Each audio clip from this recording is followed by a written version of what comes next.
Paano malalaman kung approved na ang iyong Disbursement Account Enrollment Module or DAEM sa SSS Online?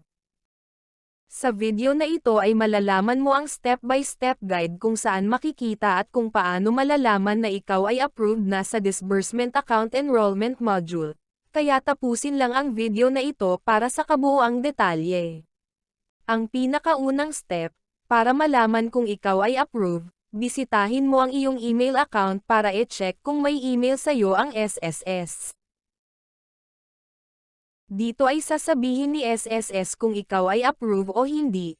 Kung hindi ka naman approve, ipapaliwanag niya dito kung bakit at kung ano ang iyong susunod na gagawin. Kung wala ka namang natatanggap na email, gawin mo na ang pangalawang hakbang.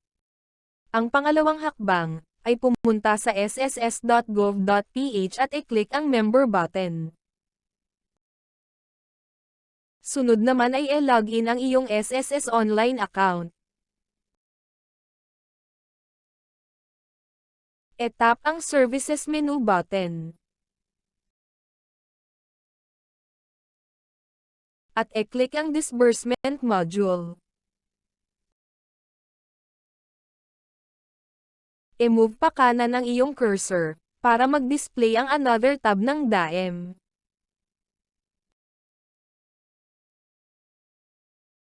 At i-click ang Disbursement Account tabs na katulad ng makikita sa screen. Kapag Active Disbursement Account ang nakalagay, ibig sabihin nito, ang iyong account ay approved, at active na.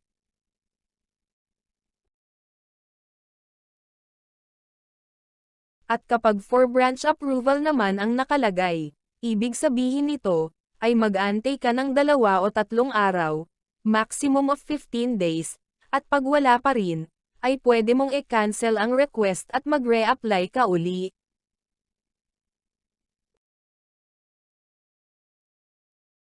Kung may iba ka pang katanungan, tungkol sa kasalukuyang tutorial natin ay maaari kang mag-comment sa baba ng video na ito. Kung mahilig ka naman mag-shopping online, ang mga recommended at legit site ay makikita sa description below. Gamitin din ang mga e-wallet para sa mabilis at discount price.